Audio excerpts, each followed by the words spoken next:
Hello everyone and welcome back to This Teaching and Creation. আজকে আমি class শুরু করার আগে প্রথমেই বলে দেব ব্যাকগ্রাউন্ডে কৃষ্ণ নাম হচ্ছে, কীর্তন হচ্ছে। চাইলে আমি কীর্তন শেষ হওয়ার পরে ক্লাসটা নিতে পারি, কিন্তু আমার মনে হয় যত তাড়াতাড়ি আমরা ক্লাসটা করব ততই আপনাদের জন্য ভালো হবে। তো we have to ignore the sound and concentrate in our studies, ঠিক আছে? তো আমি আশা করছি আপনারা আগের ভিডিওটা দেখে নিয়েছেন। তাহলে দেখুন, এক সিরিয়ালি যেহেতু আমরা যাচ্ছি, পুরো ম্যারাথনটা হচ্ছে, রিভিশন হয়ে যাবে সুন্দরভাবে। তো চলুন শুরু করি আজকের ক্লাস। আপনারা যদি আগের ভিডিও না দেখে থাকেন দেখবেন, লিঙ্ক ডেসক্রিপশনে দেওয়া থাকবে। আর যদি এখনও এই চ্যানেলটা সাবস্ক্রাইব না করে থাকেন তাহলে প্লিজ লাইক শেয়ার সাবস্ক্রাইব করে নেবেন, তাহলে আমি আরও মোটিভেটেড হব এরকম ভিডিও বানানোর জন্য। তো চলুন শুরু করি আজকের ক্লাস। প্রথমেই লেখা আছে প্যাডাগজির আজকে ফুল প্যাডাগজি রিভিশনের সেকেন্ড ক্লাস। আজকে আমরা পয়েন্ট ওয়াইজ পড়ব। এক্সাম পয়েন্ট অফ ভিউ খেয়াল রাখতে হবে, বেশি ডিটেইলে পড়বো না, পয়েন্ট ওয়াইজ পড়ে যাব। আর অনলি ইম্পর্টেন্ট যে জিনিসগুলো অ্যাকর্ডিং টু সিলেবাস, আর কি এসছে পরীক্ষাতে, কবে এসছে বা কি আসার চান্সেস আছে, এগুলো তো বলা যায় না একদম, মানে আসাম টেটকে মানে ভাবাই যায় না যে কখন কি আসতে পারে। তো আমরা তবুও সব কিছু মোটামুটি একটু দেখে নেব, ঠিক আছে? তো চলুন শুরু করি। আমাদের সিলেবাসের মধ্যে নেক্সট টপিকটা যেটা আছে সেটা হলো অর্গানাইজিং টিচিং। এটার মধ্যে আছে teaching as a planned activity থেকে শুরু করে রেমিডিয়াল টিচিং পর্যন্ত, মানে পুরো টিচিং নিয়ে। বললামই তো প্যাডাগজি মানে শুধু টিচিং নিয়েই থাকবে। বাচ্চাকে এরকম হবে, বুঝতে হবে, বাচ্চাকে গিয়ে কিভাবে পড়াবো, মেথডটা কি হবে, এগুলো সব কিছু নিয়েই এই আমাদের পেডাগজিটা, ঠিক আছে? তো চলুন শুরু করি আজকের পার্টটা, যেটা অর্গানাইজিং টিচিং, ঠিক আছে? মানে টিচিংটাকে আমরা কিভাবে অর্গানাইজ করব। অর্গানাইজিং টিচিংয়ের মধ্যে যে মানে অর্গানাইজিং টিচিং মানে শিক্ষার আয়োজন, কিভাবে আমরা শিক্ষাটাকে আয়োজন করব। যেরকম আমরা কোনো ফাংশন করতে হলে প্রথমে আয়োজন করি, ওই রকম সেম কিভাবে টিচিংটাকে আমরা আয়োজন করব, প্ল্যান করব, এগুলো কিভাবে করব। তো আমাদের সিলেবাসে দেওয়াই আছে। প্রথম টপিকটা কি? Teaching as a planned activity. আপনারা নিশ্চয়ই যদি ট্যাট পরীক্ষা দিচ্ছেন, মানে ডিএলইডি করেছেন, বিএড করেছেন, তো নিশ্চয়ই লেসন প্ল্যানের তো এসছেনই। তো teaching as a planned activity মানেই হলো লেসন প্ল্যান, পাঠ পরিকল্পনা। কিভাবে আমরা পাঠটাকে প্ল্যান করব, ওইটা নিয়ে আমাদের এই টিচিং এজ এ প্ল্যান্ড অ্যাক্টিভিটিটা থাকে। ঘুরিয়ে কোয়েশ্চেন আসে, 2019-এও এইটার থেকে কিন্তু কোয়েশ্চেন এসছে। আমি বলছি কি কোয়েশ্চেন এসছিল। আমরা ম্যাক্সিমাম পেডাগজিতে বুঝতেই পারি না অ্যাকচুয়ালি কোয়েশ্চেনটা কোন জায়গা থেকে এসছে, ঠিক আছে? তো 2019 আমাকে ওই দিন আমি একটু স্কুলে যাচ্ছিলাম, তো আমাকে একজন জিজ্ঞেস করলো, ম্যাম এই 2019-এর এই কোয়েশ্চেনটা কি টপিক থেকে এসছে? তো আমি দেখলাম এটা একদম বেসিক কোয়েশ্চেন, ঠিক আছে, কিন্তু উনি রিলেট করতে পারছেন না যে এই টপিকটা কোত্থেকে এসছে, ঠিক আছে? তো আপনারা সব কিছু টুকটাক আইডিয়া নিয়ে যাবেন, যাতে মানে মোটামুটি আনসারটা দিতে পারেন আর কি, ঠিক আছে? Lesson plan. লেসন প্ল্যান মানে কি? পাঠ পরিকল্পনা, কিভাবে প্ল্যান করব। লেসন প্ল্যান জিনিসটা কিরকম থাকে আপনারা নিশ্চয়ই বানিয়েছেন। লেসন প্ল্যান হলো আমরা A4 সাইজ পেজে বানাই, বা সেটা আপনি কপিতেও বানাতে পারেন। আমরা বিএডে A4 সাইজ পেজে বানাই। সেটার মধ্যে প্রথম যে পাতা থাকে ওইটার মধ্যে আমরা কি কি লিখি? ডেট, কোন ডেটে ক্লাসটা হচ্ছে, টাইমটা কি ছিল ক্লাসের, কি টাইটেলে পড়াবো। ধরুন আপনি ওয়াটার সাইকেল পড়াবেন, রিলেট করে রাখবেন কিন্তু টপিকটা, ঠিক আছে?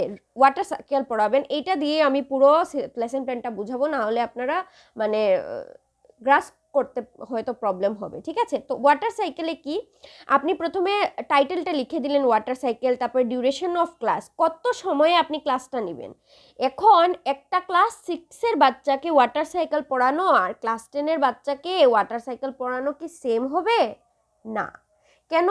ক্লাস 6-এর বাচ্চাকে শুধু ওয়াটার সাইকেলের একটু আইডিয়া দিতে হবে। ক্লাস 10-এর বাচ্চাকে ওয়াটার সাইকেলের পুরো ডায়াগ্রাম এঁকে পুরো ডিটেইল ওয়েতে বাচ্চাটাকে বোঝাতে হবে, ঠিক আছে? তো টাইমটা কেন ইম্পর্টেন্ট? যখন আপনি ক্লাস 10-এ পড়াবেন, যেহেতু পুরো ডিটেইলে পড়াতে হবে, আপনার একদিনে আপনি পুরো মানে টপিকটা কভার করতে পারবেন না। তো এই জন্য আপনি কি করবেন, যখন প্ল্যান করবেন তখন ক্লাস 10-এর বাচ্চার জন্য আপনি কি করবেন, 2 দিনে বা 3 দিনে লেসন প্ল্যানটা বানাবেন, যাতে মানে পুরো টপিকটা কভার করতে পারেন, ঠিক আছে? এটা গেল টাইম ডিউরেশন আর এটার কথা। প্রথম পেজে প্রথমে উপরে এই জিনিসগুলো লেখা থাকে, ঠিক আছে? তারপরে আসে অবজেক্টিভস। লেসন প্ল্যানের জন্য সবচেয়ে বেশি ইম্পর্টেন্ট জিনিস হলো উদ্দেশ্য বা অবজেক্টিভস, ঠিক আছে? কেন? আপনি ক্লাসে গেছেন, আপনার কোনো অবজেক্টিভ নেই, আপনি কি পড়াবেন? আপনি শুধু এটা জানেন আপনি ওয়াটার সাইকেল পড়াবেন, ওয়াটার সাইকেলে কত জিনিস আছে আপনি প্ল্যান করে যেতে হবে। বা আপনি এটাও ভাবেননি ক্লাসে যাচ্ছেন ওয়াটার সাইকেল পড়াবেন, আপনি সোশ্যাল সায়েন্স পড়াবেন না ম্যাথস পড়াবেন এটাও জানেন না, অবজেক্টিভ কিছু ঠিক করেননি। আপনাকে ক্লাসে যাওয়ার আগে আপনার উদ্দেশ্য কি কি কি পড়াবেন বাচ্চাগুলোকে, ডেফিনেশন পড়াবেন, ওয়াটার সাইকেলের মানে বোঝাবেন, ওদেরকে চার্ট দেখাবেন বা মডেল বানিয়ে দেখাবেন, বা ওদেরকে বাইরে নিয়ে যাবেন, ওদেরকে জল গরম করে দেখাবেন যে ইভাপোরেট হচ্ছে না কি হচ্ছে, কি কি জিনিস আপনি অবজেক্টিভসে রেখেছেন। ঠিক আছে, অবজেক্টিভস লেখাটা খুব বেশি দরকার। ধরুন আপনি লিখবেন টু মেক দেম আন্ডারস্ট্যান্ড, মানে ওই যে আন্ডারস্ট্যান্ড, নলেজ আন্ডারস্ট্যান্ড, এই যে এখানে লিখেছি আমি দেখুন নলেজ আন্ডারস্ট্যান্ডিং অ্যাপ্লিকেশন স্কিল, এই যে এটা হলো 4 ধরনের, মানে যখন ওই যে ট্যাক্সোনমি অফ ব্লুমস ট্যাক্সোনমি যে আছে, মানে কি বলবো জানি না আপনারা ব্লুমস ট্যাক্সোনমি পড়েছেন নাকি। ব্লুম বলে একজন সাইকোলজিস্ট ছিলেন, উনি কি করেছিলেন অনেক ধরনের দিয়েছিলেন আর কি, অবজেক্টিভস দিয়েছিলেন টিচিং এর জন্য। এটার মধ্যে কগনিটিভ আছে, এফেক্টিভ আছে, সাইকোমোটর আছে, আমাদের যে ব্রেইন ডেভেলপমেন্ট, আমাদের ওয়ার্কের মানে ওয়ার্ক রিলেটেড যে অবজেক্টিভস আছে এইগুলো দিয়েছিলেন। তো আমরা এত ডিটেলে যাব না, এটা মনে রাখবেন যদি ট্যাক্সোনমি রিলেটেড কিছু আসে, ট্যাক্সোনমি অফ টিচিং, তাহলে ট্যাক্সোনমি অফ টিচিংটা কে দিয়েছিলেন, ট্যাক্সোনমি অফ কি বলবো, ট্যাক্সোনমি অফ টিচিং অবজেক্টিভ বা লার্নিং অবজেক্টিভস, এগুলো কে দিয়েছিলেন, মেইনলি কগনিটিভের মানে ব্রেইন রিলেটেড যেটা কগনিটিভের কে দিয়েছিলেন, মেইনলি কগনিটিভের কে দিয়েছিলেন ব্লুমস ট্যাক্সোনমি, না বেঞ্জামিন ব্লুম দিয়েছিলেন, বেঞ্জামিন ব্লুম। ঠিক আছে, এই বেঞ্জামিন ব্লুম দিয়েছিলেন, এটা আপনাদের নেই সিলেবাসের মধ্যে, বলতে তো পারা যায় না, আমাদের আসাম টেটে কি দিয়ে দেয় তাই একটু বললাম। তো এই যে ট্যাক্সোনমি অফ টিচিং অবজেক্টিভসের মধ্যে কগনিটিভের আন্ডারে আসে এই 4টা জিনিস, নলেজ আন্ডারস্ট্যান্ডিং অ্যাপ্লিকেশন স্কিল, এই জিনিসগুলো আসে আর কি ওই ট্যাক্সোনমির মধ্যে। তো ওই যে টিচিং অবজেক্টিভ বা এডুকেশনাল অবজেক্টিভ ব্লুম দিয়েছিলেন, ওইটার উপরে ডিপেন্ড করে আমাদের কি করতে হয়, আমাদের এই লেসন প্ল্যানের অবজেক্টিভসগুলো লিখতে হয়। নলেজ মানে কি, এগুলোর মধ্যে আরও কয়েকটা জিনিস আছে যেমন ইভ্যালুয়েশনও আসে এটার মধ্যে, কিন্তু এই 4টা জিনিসই মেইনলি ইম্পর্টেন্স দেওয়া হয় ইয়ের মধ্যে আর কি, ওই লেসন প্ল্যান বানাতে সময়। ঠিক আছে, তো আপনারা এটা মনে রাখবেন। তারপর অবজেক্টিভসের পরে আসলো ইনস্ট্রাকশনের ম্যাটেরিয়াল বা টিচিং এইডস, এই দুইটা জিনিস কি, যখন পড়াতে যাই আমাদের চক লাগবে, ডাস্টার লাগবে, এইগুলো সব আসে হলো, বুকস লাগবে, টেক্সট বুক লাগবে, এগুলো হলো ইনস্ট্রাকশনাল ম্যাটেরিয়ালের মধ্যে। টিচিং এইডস হলো যে আমরা যদি কোনো ধরনের বানিয়ে নিয়ে যাই, ধরুন অডিও ভিজুয়াল পিপিটি বানাই, পাওয়ার পয়েন্ট প্রেজেন্টেশন, বা একটা চার্ট বানিয়ে নিই, বা একটা মডেল বানিয়ে নিই যেটাতে আমি ওয়াটার সাইকেল দেখাবো বাচ্চাগুলোকে। ঠিক আছে, তো আমার ওই প্রথম পেজের মধ্যেই লিখতে হবে আমি ইনস্ট্রাকশনাল ম্যাটেরিয়ালস কি কি জিনিস ইউজ করছি। তারপর আমি লিখবো প্রথমে তো নামটা আমি এগুলো টাইটেল লুটেল এগুলো লিখলাম, তারপরে লিখবো অবজেক্টিভসের পরে লিখবো ইনস্ট্রাকশনাল ম্যাটেরিয়াল, টিচিং এইডস, এইগুলো লিখবো। ঠিক আছে, তারপর আসবে প্রিভিয়াস নলেজ টেস্টিং কেন দরকার। ধরুন একটা বাচ্চা জলের বিষয়ে জানে না, ও ওয়াটার সাইকেল কি বুঝবে, ঠিক না নাকি? এখন 3 বছরের বাচ্চাকে গিয়ে তো আর আমরা করাতে পারবো না, ওয়াটার সাইকেল শেখাতে পারবো না, ঠিক না? তো আগে আমাদের কি করতে হবে, বাচ্চাকে জিজ্ঞেস করতে হবে যে হ্যাঁ তোমরা কি জল দেখো, তোমরা কি দেখেছো যে যখন মা ভাত রান্না করে বা দুধ গরম বসায় তখন কি হয়, ওপর দিয়ে আমাদের চলে যায়, ইভাপোরেট হয়ে যায়, ধোঁয়া যেটা উড়ে এটাকে কি বলে বাংলায় ভুলে গেছি। তো যাই হোক ইভাপোরেট হয়, এটা কি এরকম আমরা জিজ্ঞেস করতে পারি বাচ্চাটাকে, যাতে ও প্রিভিয়াস ওর মানে জলের বিষয়ে কি আইডিয়া আছে এই জিনিসটা আমরা বুঝতে পারি ওদেরকে কোয়েশ্চেন করে। ঠিক আছে, তারপরে ওকে বলবো যে জানো এই যে জলটা উড়ে, এটা কেন উড়ে বলো তো, ওরা বলবে আমরা তো জানি না। তখন আমরা বলবো তো আজকে আমরা ওই বিষয়ে পড়বো, যেটা অ্যানাউন্সমেন্ট অফ ডেজ লেসনে এসে যাবে, মানে আজকে আমরা ওয়াটার সাইকেল পড়বো, কেন এই জিনিসগুলো ইভাপোরেট হয়, আর এগুলো কিভাবে আবার বৃষ্টি হয়ে আমাদের কাছে পৌঁছে যায়। ঠিক আছে, তো এই জিনিসটা আমরা অ্যানাউন্সমেন্ট করে দিলাম। তারপর ইন্ট্রোডাকশন দিব, ওইগুলা সব তো জানাই কথা, ভূমিকা দিব যাতে ওয়াটার সাইকেল কি, কিভাবে হয় কি না হয়, মিনিংটা বোঝাবো, তারপরে প্রেজেন্টেশন দিব। এগুলোর মধ্যে কিন্তু সব কিছুর মধ্যে কোয়েশ্চেন আনসার এইগুলো জিজ্ঞেস করা থাকবে। টিচিং এইড ইউজ হবে প্রেজেন্টেশনে আসার পরে, মানে প্রথম পেজে তো এগুলো প্রিভিয়াস নলেজ টেস্ট পর্যন্ত হয়ে গেল, তারপরে ইন্ট্রোডাকশন আসবে, ইন্ট্রোডাকশনের মধ্যে ওইটার মিনিং টিনিং বোঝাবেন, তারপরে আসবে প্রেজেন্টেশন। প্রেজেন্টেশনের মধ্যে কি করবেন, যে আপনি টিচিং এইডটা এনেছেন বা চার্ট এনেছেন, ওইটার মধ্যে তখন ওই প্রেজেন্টেশনের মধ্যে আপনি ইয়ে করবেন আর কি, বাচ্চাটাকে বোঝাবেন ওই চার্টটা দিয়ে। ধরুন একটা মডেল বানিয়েছেন খুব সুন্দর করে, কিছু মেঘ আছে উপরে, তারপর এখানে কিছু একটা জল আছে, আর ওই জলটা দেখা যাচ্ছে যে ইভাপোরেট হচ্ছে, এমনভাবে আপনি বানিয়েছেন যে দেখা যাচ্ছে এটা ইভাপোরেট হচ্ছে, হয়ে গিয়ে মেঘ হয়ে যাচ্ছে, আবার এইদিকে বৃষ্টি হয়েও পড়ে যাচ্ছে, ঠিক আছে। তো এত সুন্দর মডেলটা বাচ্চাদেরকে একদম ওয়ার্কিং মডেল, মানে দেখতে চলছে আর কি, জলটা এইদিকে যাচ্ছে ওইদিকে হয়ে নিচে এসে যাচ্ছে, এখানে পাহাড়টা আর ঘর টর বানানো আছে, যাই হোক। তো এই মডেলটা আপনি বাচ্চাদেরকে দেখালেন, ঠিক আছে। দেখানোর পর বাচ্চারা বুঝে গেল, সুন্দর করে ওদেরকে বুঝিয়ে টুঝিয়ে সব ঠিক হয়ে গেল।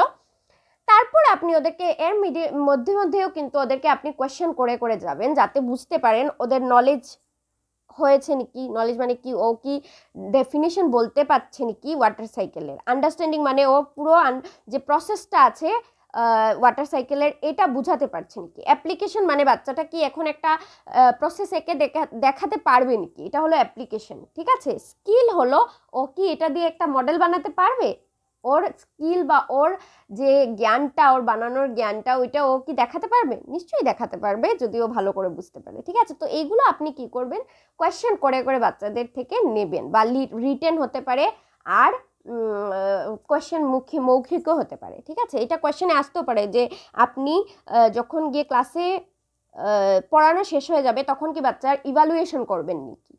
হ্যাঁ করবেন, ইভালুয়েশন না করলে তো কোয়েশ্চেনে এরকম এসে যাবে যে as a teacher after class you will, after in a maths class or science class or social science class, after taking the class you will look after the evaluation, you will take the evaluation or assessment or test or not, ঠিক আছে। তো evaluation এখন বড় রকম না হতে পারে, পরীক্ষা না নিতেই পারেন আপনি, কিন্তু ছোট ছোট কোয়েশ্চেন তো ওদেরকে করতেই হবে, না হলে বুঝবেন কিভাবে যে আপনার টিচিংটা ইফেক্টিভ হয়েছে নাকি, ঠিক আছে। তারপর যেটা নেক্সট যেটা স্টেপ আসে সেটা হলো সামারাইজেশন, ঠিক আছে।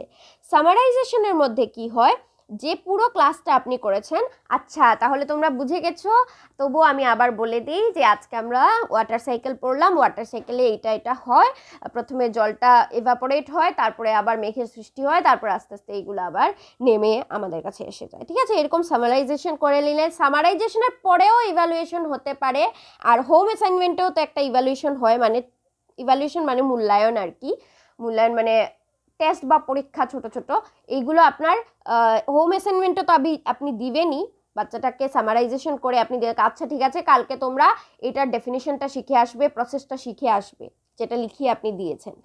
আর ক্লাসের মধ্যেই আপনি ক্লাস টেস্ট একটা ছোট মোটো নিতে পারেন, আচ্ছা ঠিক আছে আমি তো বুঝিয়ে দিলাম, এখন তোমরা লেখো তো কি কি স্টেপ আছে ওয়াটার সাইকেলের মধ্যে, লিখে আমাকে দেখাও, ঠিক আছে। তো এইটা হলো আমাদের একটা জিস্ট লেসন প্ল্যান, মানে কিভাবে বানাতে হয়, ঠিক আছে। এখন কথা হলো একটা গুড লেসন প্ল্যান হতে গেলে কি কি জিনিসের দরকার, এই জিনিসটা আমি লিখিনি, এখন আমার মাথায় আসছে। গুড লেসন প্ল্যান হতে গেলে লেসন প্ল্যানটা টু দ্য পয়েন্ট হতে হবে, খুব ডেসক্রিপটিভ হয়ে গেলে খুব বাচ্চারা মানে কি বলবো, ওরা কনফিউজ হয়ে যাবে আর কি। টু দ্য পয়েন্ট না হলে বাচ্চারা কি হবে, ওরা রিলেট করতে পারবে না জিনিসটাকে, কারণ ওদের তো ছোট ব্রেন থাকে, ও বড় বড় জিনিস ওরা যে নেওয়ার মতো ওদের ক্যাপাসিটি তখনও হয় না, ঠিক আছে। আর আমাদের কনসার্নটা কত থেকে কত পর্যন্ত, আমাদের 1 থেকে 8 পর্যন্ত, এলপি ইউপির 1 থেকে 8 পর্যন্ত আমাদের, তো আমাদের এটা চিন্তা করতে হবে যে বাচ্চার ব্রেনটা ছোট, ওই হিসেবে আমাদের প্ল্যান করতে হবে, ঠিক আছে। টু দ্য পয়েন্ট হতে হবে, ক্লিয়ার হতে হবে, তারপরে টাইম ম্যানেজমেন্টের কথা চিন্তা করতে লাগবে। এত বড় লেসন প্ল্যান বানিয়ে নিলাম আর আমার ক্লাস চলেই যাচ্ছে, আমার হাফও হয়নি, মানে ইন্ট্রোডাকশনই শেষ হয়নি, তো হবে নাকি, হবে না, না, টাইমটা মাথায় রেখেই আমাদের করতে হবে, ঠিক আছে। এখন আমি দেখাই 2019-এ এটার রিলেটেড কি কোয়েশ্চেন এসছে। এটার মধ্যে আমি কোয়েশ্চেনটা আপনাদেরকে দেখিয়েই দিচ্ছি। এখানে আমাদের লেখা আছে দেখুন, আমাদের 2019-এর চাইল্ড ডেভেলপমেন্ট পেডাগজির প্রথম যে কোয়েশ্চেনটা ছিল, একদম প্রথমেই কোয়েশ্চেনটা যেটা ছিল, সেটাতেই লেখা আছে effective teaching is the result of, কি হবে, টিচারের অনেস্টি, কমিটমেন্ট, টিচারের knowledge on content, teachers regularity in teaching, না অবজেক্টিভ বেসড টিচিং। এখন কথা হলো, এই যে চারটা জিনিস দেওয়া আছে, এটা বাংলা মিনিংটা আমি বলছি এখানে। শিক্ষকের সাথে মানে বলছে ফলপ্রসূ শিক্ষাদান কখন হবে, মানে টিচিংটা একদম ইফেক্টিভ হবে, ফলদায়ক হবে কখন, যখন শিক্ষকের সাধুতা থাকবে, শিক্ষক খুব বেশি অনেস্ট থাকবেন, খুব বেশি ভালো থাকবেন, তখন কি শিক্ষকটা মানে শিক্ষাটা খুব ভালো হবে, না শিক্ষকের সাবজেক্টের যে সাবজেক্ট উনি পড়াচ্ছেন, ধরুন বাংলা পড়াচ্ছেন বা ইংলিশ পড়াচ্ছেন, উনি ওই বিষয়ে খুব বেশি জানেন, ভালো বা জানেন, বা না শিক্ষাদানে শিক্ষকের নিয়মানুবর্তিতা, মানে উনি রেগুলার টিচিং করাচ্ছেন, সবসময় রেগুলারিটি মেনটেন করাচ্ছেন, আর না শিক্ষকের দ্বারা উদ্দেশ্য ভিত্তিক পাঠদান, মানে উদ্দেশ্য রেখে উনি পড়াচ্ছেন, ওইটা বেশি ইফেক্টিভ হবে। এখন উনি খুব ভালো টিচার, উনি সাধু আছেন, উনি মিথ্যে কথা বলেন না, তাহলে এটার সাথে টিচিংয়ের কি, ঠিক আছে অনেস্টির দরকার আছে, বাট টিচিং ইফেক্টিভ হবে এটার তো কোনো মানে নেই না। শিক্ষকের বিষয়বস্তুর জ্ঞান, উনি খুব বেশি জানেন, বিষয়বস্তুতে অনেক জানেন, আর বাচ্চাকে এসে কিছু পড়াচ্ছেন না, তাহলে ইফেক্টিভ হবে নাকি।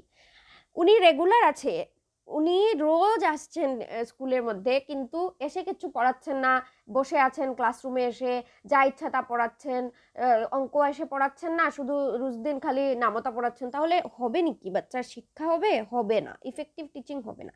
ইফেক্টিভ টিচিং কখন হবে, যখন শিক্ষকের দ্বারা উদ্দেশ্য ভিত্তিক পাঠদান হবে, মানে যখন অবজেক্টিভ বেসড টিচিং হবে। অবজেক্টিভ বেসড টিচিং এর কথায় আমরা বললাম যে ওই যে নলেজ, আন্ডারস্ট্যান্ডিং, স্কিল, অ্যাপ্লিকেশন, এইগুলোর কথা চিন্তা করে যখন বাচ্চাকে পুরো অবজেক্টিভ লিখে লেসন প্ল্যানের মতো আমরা লিখি আর না লিখি মাথায় রেখে যাই যে হ্যাঁ আমি আজকে এই সাবজেক্টটা পড়াবো, এটার মধ্যে এটা এটা ওকে পড়াবো, ডেফিনিশন প্রসেস এইগুলো পড়াবো, তাহলে কি হবে, রোজ দিন যে যে জিনিসটা অবজেক্টিভ মাথায়, উদ্দেশ্য মাথায় রাখা হয়েছে, গিয়ে আমরা পড়াতে পারবো। তো এটার শুদ্ধ উত্তর হবে D, objective based teaching by teachers.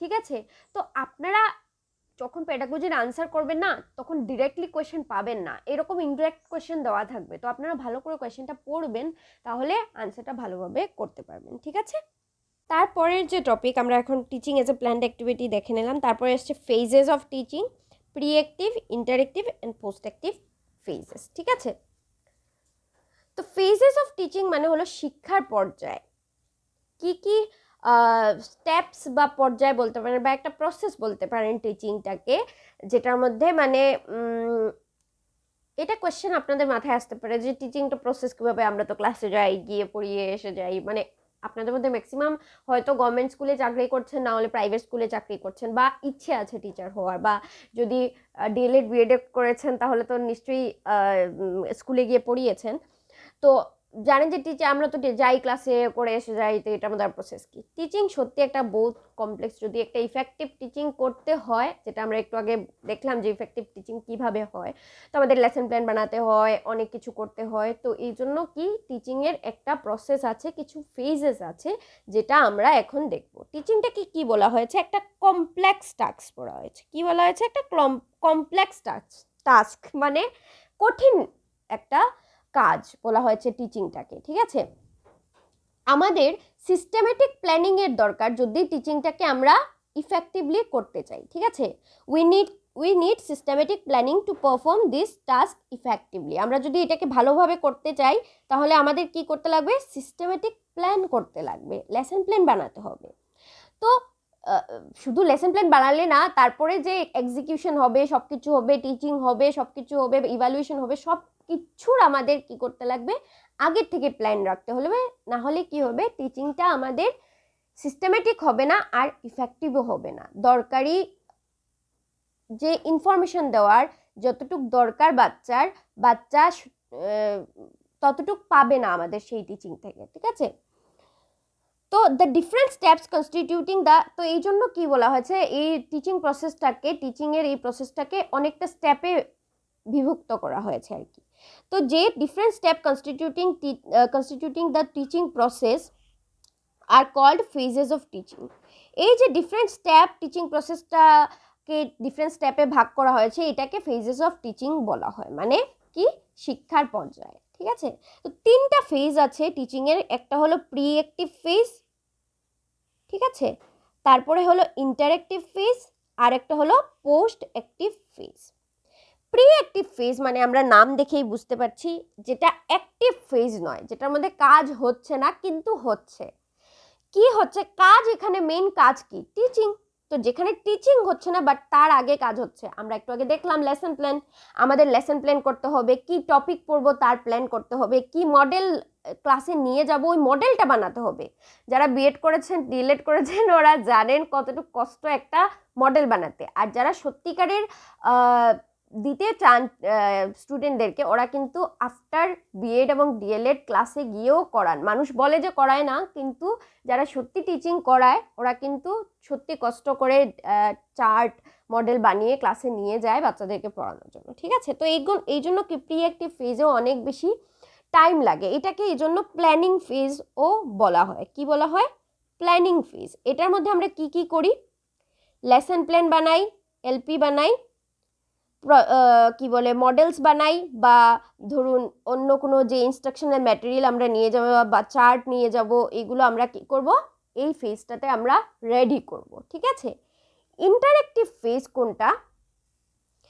এটাকে আমরা বলতে পারি ম্যানেজমেন্ট, কন্ডাক্টেড ম্যানেজমেন্ট। ঠিক আছে, মানে কি হবে? এটার মধ্যে টিচিংটা কন্ডাক্ট করা হবে, আর টিচিংয়ের মধ্যে যে যে জিনিস দরকার আছে বাচ্চাদের, ইভ্যালুয়েশন, টুকটাক ইভ্যালুয়েশন ক্লাসের মধ্যেই, ওদের আন্ডারস্ট্যান্ডিং হচ্ছে নাকি এটা বোঝা, ওরা কি বুঝতে পারছে, ওরা কি অ্যাক্টিভ আছে নাকি, ওরা কি অ্যাটেন্টিভ আছে নাকি, বাচ্চাদের কে ক্লাসে এসে রেডি করা। অনেক বাচ্চা কথা বলছিল হবে, অনেক বাচ্চার মাথায় অন্য কিছুই খিচুড়ি বাকছে হবে, হে কখন টিফিন হবে, আমি টিফিন খাবো, ইস মা আজকে আমার জন্য কি বানিয়েছে হবে, আমার এই জামাটা ভালো আছে নাকি। ওদের মাথায় আলাগ মানে অনেক রকমেরই রং খেয়ালি পোলাও পকছে হবে। তো অ্যাজ এ টিচার আমাদের কি কাজ? আমরা ক্লাসে যাব, গিয়ে ওদেরকে আগে রেডি করব। ঠিক আছে, তো কন্ডাক্ট অ্যান্ড ম্যানেজমেন্টের টাস্কটা অনেক বড় ইন্টারেক্টিভ ফেজে, এটাই মেইন ফেজ এটার মধ্যে। এটাও দরকার, একটা ছাড়া আরেকটা মানে চলতে পারবে না আর কি। এই টিচিং ফেজেসের এক একটা ফেজই একটার জন্য অনেক বেশি ইম্পর্টেন্ট টিচিংটাকে ইফেক্টিভ বানানোর জন্য। ঠিক আছে,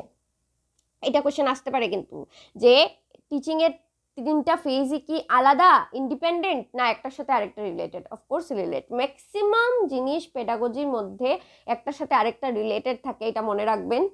এটাও আরেকটা হ্যাক আনসার করার। তারপরে হলো, তাও বুঝে দিবেন, এখন না হঠাৎ করে একটা জিনিস বলে দিল যে কি বলবো, এখন আমার মাথায় তো আসছে না, বাট হঠাৎ করে দিয়ে দিল যে গাড়ি চালানোর সাথে গান গাওয়ার সম্পর্ক আছে নাকি। তাহলে এটা থাকবে নাকি? থাকবে না তো, কোত্থেকে থাকবে? গাড়ি চালানো আর গান গাওয়ার কি সম্পর্ক? কিছুই নেই। তো ঠিক আছে, ঠিক আছে, মেন্টাল প্লেজার দিতে পারে, কিন্তু গাড়ি চালাতে সবাই যদি গান গায়, মানুষ অ্যাক্সিডেন্টের চান্স আরও বেশি হয়ে যাবে। ঠিক আছে, তো কন্ডাক্ট অ্যান্ড ম্যানেজমেন্ট এটা হলো সেকেন্ড ফেজ। আমি বলবো এগুলোর মধ্যে আরও কি কি জিনিস আসে। আর যে থার্ড ফেজটা আছে সেটার মধ্যে হলো ফলো আপ। ফলো আপ বা এটাকে ইভ্যালুয়েশনও বলতে পারি আমরা, evaluation and other activities and other activities।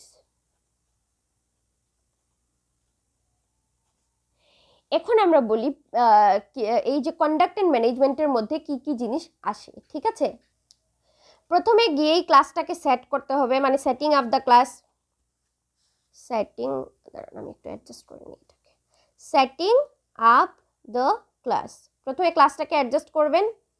তারপর কি করবেন? ক্লাস তো সেট আপ করে দিলেন, বাচ্চাগুলো আরে চুপ করো তোমরা, আমরা আজকে একটা ইন্টারেস্টিং টপিক পড়বো, এগুলো বলবেন। রোল কল করার হলে এগুলো করবেন, দেখবেন যে কতটা বাচ্চা এসছে। যারা ব্রিলিয়ান্ট স্টুডেন্ট আছে ওদের সাথে কিছু স্লো লার্নার্সগুলোকে এনে বসাবেন, সিটিং অ্যারেঞ্জমেন্টস করাবেন, এগুলো খুব বেশি ইম্পর্ট্যান্ট, এগুলো করাবেন।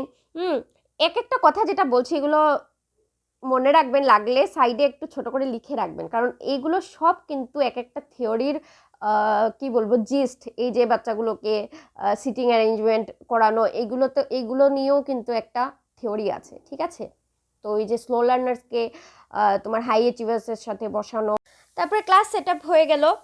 তারপর আমরা কি করব? বাচ্চাগুলোকে জানবো, knowing the learners, knowing the learners. ওই যে বললাম কার মনে কি খেয়ালি পোলাও হচ্ছে, কার মনে কোনো দুঃখ আছে নাকি, কিছু আছে নাকি, কারুর ফ্যামিলিতে প্রবলেম চলছে নাকি, ওই যে সব আসা যাবে। কিন্তু ওই যে সোসিও কালচারাল প্রবলেম, ওদের ডিসলেক্সিয়া থাকতে পারে, ওদের ডিসক্যাফিয়া থাকতে পারে, এইগুলো জিনিস আপনারা কিন্তু খেয়াল করবেন। আচ্ছা, আরেকটা কথা, আমি মানে স্কুলের বাচ্চা একটাকে আমি একটা ফটো তুলে এনেছিলাম, তো আমি আপনাদেরকে দেখাবো। কালকে যে আমি আপনাদেরকে ডিসগ্রাফিয়া, ডিসলেক্সিয়া এগুলো পড়িয়েছিলাম, তারপর আরও কিছু এডিএসডি এগুলো প্রবলেম, বাচ্চাদের ডিফিকাল্টিস, লার্নিং ডিফিকাল্টিস পড়িয়েছিলাম। আপনাদেরকে একটা আমি ফটো আমি পাঠাবো, এটা দেখে আপনারা আমাকে বলবেন, আমি টেলিগ্রাম চ্যানেলে পাঠাবো, আপনারা দেখবো কে কে বুঝেছেন, বা কমেন্ট করে আমাকে জানাবেন যে এই লেখাটা দেখে আপনি কি বুঝবেন, যে এই বাচ্চাটা কি প্রবলেম আছে বাচ্চাটার মধ্যে। ঠিক আছে, তো যাই হোক আমরা কন্টিনিউ করি। নেক্সট হলো সেটিং অফ দ্য ক্লাসের পরে নোয়িং দ্য লার্নার। আমরা জানতে হবে বাচ্চাটার কোনো প্রবলেম আছে নাকি, ও সোসিও কালচারাল প্রবলেমস থেকে, ওর মানে কোনো বাজে ব্যাকগ্রাউন্ড থেকে, খারাপ ব্যাকগ্রাউন্ড থেকে বিলং করছে নাকি, ওর মন খারাপ নাকি, এই জিনিসগুলো আপনার দেখতে হবে। ঠিক আছে, বাচ্চাদেরকে জানার পরে যদি কোনো প্রবলেম থাকে, এই সিচুয়েশনগুলো হ্যান্ডেল করে, কারোর মধ্যে ঝগড়া চলছে নাকি, তো একসাথে ওদের মিট আপ করিয়ে তারপর আপনার মেইন কাজটা শুরু করতে হবে, যেটা স্টার্টিং বা স্টার্ট টিচিং বা স্টার্টিং টিচিং কিছু একটা এরকম লিখে দিলেন। ঠিক আছে, টিচিং স্টার্ট করবে তখন। এইটা না, ওই যে আমাদের টিচিং প্রসেসের মধ্যে প্রেজেন্টেশন, যেটা ইন্ট্রোডাকশন কিন্তু ওই যখন বাচ্চাদেরকে জানাটা না, ওইগুলোর মধ্যেই মোটামুটি একটা ইন্ট্রোডাকশন হয়ে যায়, প্রেজেন্টেশনটা স্টার্ট হয় এই জায়গাতে। ঠিক আছে, তো প্রেজেন্টেশন শুরু করে দিলেন, আপনি ভালো করে প্রেজেন্ট করলেন, বাচ্চাদেরকে মোটামুটি ইন্টারেক্টিভ ওয়েতে কোয়েশ্চেন জিজ্ঞেস করলেন, এটা জানো নাকি, ওইটা জানো নাকি, আচ্ছা বুঝছো নাকি, না বুঝছো নাকি, তো কি বুঝলে, সেই সব জিজ্ঞেস করলেন। টিচিং শুরু হয়ে গেল, টিচিং শেষ হয়ে গেল, তারপর আসলো আমাদের পোস্ট অ্যাক্টিভ ফেজ। মানে টিচিং তো অ্যাক্টিভ ফেজ, টিচিং মানে এখানে অ্যাক্টিভ জিনিসটা কি, টিচিং। তো অ্যাক্টিভ শেষ, এখন আসছে পোস্ট অ্যাক্টিভ ফেজ, মানে টিচিং শেষ, টিচিং এর পরের যেটা, এটা হলো ইভ্যালুয়েশন অ্যান্ড আদার অ্যাক্টিভিটিস। এখন ইভ্যালুয়েশনের মধ্যে কি কি জিনিস আসতে পারে, মানে এই স্টেপের মধ্যে আর কি কি জিনিস ইনক্লুড হতে পারে। ঠিক আছে, এগুলোতে না, এই যে ফেজেস অফ টিচিংয়ে আরেকটা অপারেশনের ব্যাপার আছে, মানে যে কাজগুলো আমরা করব প্ল্যানিং করে, যেরকম প্ল্যান থাকে আর অর্গানাইজিং থাকে, জিনিসগুলোকে আমরা অর্গানাইজ করব, এটার কথাও এখানে বলা হয়েছে। ঠিক আছে, খালি প্ল্যান করলে তো হবে না, ম্যানেজ করতে হবে, অর্গানাইজ করতে হবে, যাতে সব সুন্দরভাবে হয়। ঠিক আছে, তো এটার মধ্যে আমরা কি করব, ইভ্যালুয়েশনের জন্য টেস্ট করতে পারি, ছোট ছোট টেস্ট, যেমন এটার আনসার দাও, এটার আনসার দাও, কুইজ করতে পারো, কুইজেস করতে পারি, যে আচ্ছা আচ্ছা তুমি বলো দেখি কে আগে বলতে পারে। এগুলো করলে বাচ্চাদের মধ্যে একটা কম্পিটিশনও এসে যাবে, মজাও লাগবে ওদের। ঠিক আছে, তো এই জিনিসগুলো আমরা করতে পারি, ছোট ছোট ক্লাস ওয়ার্ক দিতে পারি, আরও কিছু কিছু জিনিস করতে পারি, পয়েন্টস দিয়ে দিতে পারি ওদেরকে, আমরা প্রোভিং কোয়েশ্চেন দিতে পারি। প্রোভিং কোয়েশ্চেন মানে কি, এটাও কিন্তু একটা পেডাগজির টার্ম। প্রোভিং কোয়েশ্চেন মানে হলো, এটা কোয়েশ্চেন পরীক্ষার মধ্যে আসেও, প্রোভিং কোয়েশ্চেন মানে কি, আপনি কি প্রোভিং কোয়েশ্চেন ইউজ করবেন বাচ্চাটাকে আনসার দেওয়ার জন্য, আনসারে হেল্প করার জন্য? তো হ্যাঁ, প্রোভিং কোয়েশ্চেন মানে কি, একটা বাচ্চা আনসার দিতে, আপনি জানেন যে ও বাচ্চাটাকে একটু হেল্প করলে বাচ্চাটা আনসার দিতে পারবেন, তো আপনি কি করবেন, ওকে এমনভাবে কোয়েশ্চেন করবেন একটার পর একটা, যাতে ও আনসারে চলেই যায় আর কি। আচ্ছা, তোমার বাড়ি করিমগঞ্জে না হাইলাকান্দিতে? তো ও জানে না যে ওর বাসা করিমগঞ্জে, করিমগঞ্জ নামটা ওর মনে আসছে না। ঠিক আছে, তো প্রথমে আপনি জিজ্ঞেস করলেন তোমার বাড়ি কোথায়, তো বলতে পারছে না, তো আচ্ছা করিমগঞ্জে না হাইলাকান্দিতে? তো ও বললো করিমগঞ্জে। আচ্ছা, তো তোমার বাসার সামনে কি আছে, মিশন আছে না তোমার বাসার সামনে কি তিনকোনা মসজিদ আছে, এইটার সামনে কোন স্কুলের সামনে তোমার বাসা? তো এরকম জিজ্ঞেস করলো, তো স্কুলের নাম বললো। আচ্ছা, তোমার বাসা কি শ্যামাপ্রসাদ রোড? শ্যামাপ্রসাদ রোড না, ওই রোডটা। আচ্ছা, তুমি কি বেবিল্যান্ডের গলিতে থাকো? এরকম মানে এমনভাবে কোয়েশ্চেন করবেন যাতে মানে বাচ্চাটা ধরে নিতে পারে আর কি, কোয়েশ্চেনের মধ্যেই যাতে আনসারটা থাকে। এরকম কোয়েশ্চেন করে করে বাচ্চাটাকে হেল্প করা, তাহলে বাচ্চাটা মোটিভেটও হবে ক্লাস করতে, আর নিজের মধ্যে একটা সাহসও আসবে যে হ্যাঁ আমিও আনসার দিতে পারি। ঠিক আছে, তো প্রোভিং কোয়েশ্চেনও আপনি ইউজ করতে পারেন। ঠিক আছে, এরকম আরও অনেক কিছু আছে যেগুলো আপনি ইউজ করতে পারেন। বড় বড় টেস্ট তো নিতে পারবেন, পরীক্ষা নিতে পারবেন না, কিন্তু ছোট ছোট জিনিস আপনি ইউজ করবেন। এখানের মধ্যে এইগুলোর সাথে সামারাইজেশন আসবে, ওই যে আমাদের লেসন প্ল্যানের লাস্ট টপিক যেটা সামারাইজেশন বা কনক্লুশন, ওইটা আসবে। আপনি সব পুরো ক্লাসটাতে কি হলো ওই সামারা, তো আজকে আমরা ক্লাস থেকে কি শিখলাম, এটা শিখলাম, এটা শিখলাম। তারপর ওদেরকে হোম অ্যাসাইনমেন্টস দিয়ে দিবেন, হোম অ্যাসাইনমেন্টস দিবেন। এটা আদার অ্যাক্টিভিটিসের মধ্যে আসছে হোম অ্যাসাইনমেন্টস, বা ওদেরকে মডেল দিয়ে দিবেন বানানোর জন্য, বা একটা চার্ট বানিয়ে দিবেন, বা বলবেন যদি আপনি কোনো পাতার বিষয়ে পড়াচ্ছিলেন তো বলবেন যে ঠিক আছে তোমরা কালকে 10 জাতের পাতা কালেক্ট করে নিয়ে আসবে, একটা চার্ট বানিয়ে আনবে, পাতার নামের, পাতার ইউজেস কি এগুলো লিখে আনবে। ঠিক আছে, তো এইগুলো গেল ফেজেস অফ টিচিং। এখন আমরা এই ফেজেস অফ টিচিং থেকে আমরা এটাই বলতে পারি যে টিচিং প্রসেস কি হয়। স্টার্ট হয় before teacher enters the class. এটা কবে স্টার্ট হয়? টিচার ক্লাসে ঢোকার আগে এই টিচিং প্রসেসটা শুরু হয়ে যায়, যেটা বললামই, লেসন প্ল্যান বানানো, তারপর মডেল বানানো, চার্ট বানানো, কি পড়াবেন না পড়াবেন এই সব প্ল্যানিংগুলো শুরু হয়ে যাবে। Continue after the class in the form of evaluation, feedback and other activities. ঠিক আছে, কিভাবে ইভ্যালুয়েট করবেন, ফিডব্যাক কি দিবেন, বাচ্চাটা ঠিক বুঝেছে নাকি, বা আপনার পড়ানোটা ওরা বুঝেছে নাকি, আপনি জিজ্ঞেস তো আজকে তোমাদের ক্লাসটা কিরকম লাগলো, বুঝেছো? তো দেখবে বাচ্চার ফেস দেখেই বুঝে যাবেন যে বাচ্চা বুঝেছে কি না বুঝেনি। ঠিক আছে, তো এই জিনিসগুলো হলো আমাদের এই ফেজেস অফ টিচিং থেকে আমরা বুঝলাম। আরেকটা যেটা ইম্পর্টেন্ট কথা সেটা হলো এই 3টা ফেজই কিন্তু একটার সাথে আরেকটা ইন্টার রিলেটেড আছে। One helps to modify others and make more meaningful and significant teaching. ঠিক আছে, এই যে 3টা ফেজ আছে, pre active, interactive, post active, ওরা একজন আরেকজনের সাথে রিলেটেড, একটা ছাড়া আরেকটা মিনিংফুল আর সিগনিফিকেন্ট হতে পারে না। তো কি এই 3টাই আমাদের টিচিংয়ের জন্য, ইফেক্টিভ টিচিংয়ের জন্য ইম্পর্টেন্ট। ঠিক আছে, তো আই হোপ আপনারা এই ফেজেস অফ টিচিং বুঝে গেছেন। এখন আমরা নেক্সট টপিকটা দেখব। নেক্সট টপিক কি আছে দেখে নেই আমরা। ভালো লাগছে নাকি ক্লাসটা কমেন্ট করে জানাবেন, আর লাইক করে দেবেন, তাহলে আমরা একটু মোটিভেট হব। আচ্ছা, এগুলো এত ম্যাটার করে না, বাট হ্যাঁ করলে তো মজা লাগে না। তো যাই হোক, ডিফারেন্ট মেথডস অফ টিচিং, আর একটু শেয়ার করুন বন্ধুদের সাথে, শুধু নিজেই একটু হেল্প পাবেন নাকি, বন্ধুরাও একটু হেল্প পাক। তারপর হলো ডিফারেন্ট মেথডস অফ টিচিং, যেটার মধ্যে lecture method, project method, demonstration method, heuristic method. Methods of teaching তো অনেক বেশি আছে, কিন্তু আমাদের সিলেবাসে যেহেতু এই 4টাই দিয়েছে, আমি 2019-এর কোয়েশ্চেন দেখেছি, এটার মধ্যে না এই এই 3টা মেথডই এসে গেছে। কোনটা? Lecture method, project method, heuristic method. শুধু ডেমনস্ট্রেশন মেথডটা আসেনি। তো আমরা তো এটা বলতে পারবো না যে এবার শুধু একটা মেথডই আসবে, তো আমাদের 4টা মেথডই ভালো করে পড়তে হবে। যেহেতু 3টা মেথড এসছে, এবারও 4টাই আসতে পারে, কোনো শিওরিটি নেই। গতবার 3টা মেথড থেকেই এসছে, প্রজেক্ট মেথড থেকে এসছে, হিউরিস্টিক থেকে এসছে, লেকচার মেথড থেকে এসছে। ঠিক আছে, তো আমরা দেখি প্রথম যেটা, সেটা হলো লেকচার মেথড। এখন আপনারা ভাববেন এই দুটো আলাদা কেন আর এই দুটো আলাদা কেন। আমাদের সিলেবাসে কিন্তু লেকচার মেথডের পরেই কিন্তু দিয়ে দিয়েছে প্রজেক্ট মেথড, কিন্তু আমি কি করেছি, লেকচার মেথড আর ডেমনস্ট্রেশন মেথডটা আলগা রেখেছি। কেন? লেকচার মেথডটা হলো টিচার সেন্টার্ড মেথড। ঠিক আছে, টিচার সেন্টার্ড, এখানে কে টিচার ফোকাসে আছেন, টিচার সেন্টার্ড মেথড। আর আগের দিনে কিন্তু আমাদের ম্যাক্সিমাম মেথড টিচার সেন্টার্ডই ছিলেন, গুরুকুল টুরুকুল এগুলো টিচারদেরই ফোকাস ছিল। এখন না বাচ্চাদেরকে বেশি ইম্পর্টেন্ট দেওয়া হয়। তো প্রজেক্ট মেথড আর হিউরিস্টিক মেথড এই দুটো কি চাইল্ড সেন্টার্ড বা লার্নার সেন্টার্ড। ঠিক আছে, টিচার সেন্টার্ড বা তোমার টিউটার সেন্টার এরকমও হতে পারে, অন্য নাম দিয়ে দিলে আপনারা কনফিউজ হবেন না। ঠিক আছে, চাইল্ড সেন্টার্ড বা লার্নার সেন্টার্ড। ঠিক আছে, তো আমরা দেখি লেকচার মেথড মানে কি। লেকচার মেথড মানে হলো চক অ্যান্ড টক মেথড। কি method? Chalk and talk method. এখন চক অ্যান্ড টক মেথড কি? চক নিয়ে কথা নাকি? না, চক অ্যান্ড টক মানে হলো আমরা যে জেনারেলি যে আমাদের ক্লাস হয়, আমরা যেটা পেয়েছি, ব্ল্যাকবোর্ডের মধ্যে টিচাররা কি করতেন, ব্ল্যাকবোর্ডের মধ্যে গিয়ে চক দিয়ে লিখতেন।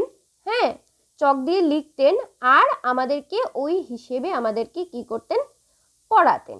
ঠিক আছে, যাতে আমরা এই জিনিসটা বুঝতেও পারি, ইন্টারেস্টিংও হয়। কিন্তু এটার মধ্যেও কিন্তু যেহেতু চক অ্যান্ড টক আছে, কিছু কিছু আমরা জিনিস আঁকা টাকা থাকে, আমাদের ইন্টারেস্টিং লাগে স্টোরি টেলিং মেথড এইগুলো থেকে, কিন্তু বা ওই যে টেক্সট বুক মেথড থেকে শুধু বই থেকে পড়া ওইটার মিনিং বোঝানোর থেকে লেকচার মেথড ভালো, কিন্তু এত ভালো না যে মানে বাচ্চাদেরকে ইনক্লুড করা হয় না লেকচার মেথডে। কি বাচ্চা গিয়ে টিচারের সাথে ইয়ে করে নাকি, টিচার কোয়েশ্চেন করেন ওরা আনসার করে, কিন্তু ওরা এত ইনভলভ থাকে না টিচিং প্রসেসটার মধ্যে, ঠিক আছে। এটাই লেকচার মেথডের মধ্যে আর তেমন কিছু নেই। তো লেকচার মেথডটাকে ইফেক্টিভ বানাতে গেলে আমাদের কি করতে হবে, ভালো করে প্ল্যান করে, লেসন প্ল্যান নিয়ে ভালো করে প্ল্যান করে আমাদের ক্লাসটা করতে হবে, যাতে বাচ্চারা ইন্টারেস্ট পায়। ওদেরকে স্টিমুলি দিতে হবে। স্টিমুলি মানে কি, আমাদের ভয়েসের মধ্যে চেঞ্জ করতে হবে, ভয়েস মডুলেশন করতে হবে, স্টিমুলাস ভেরিয়েশন করতে হবে।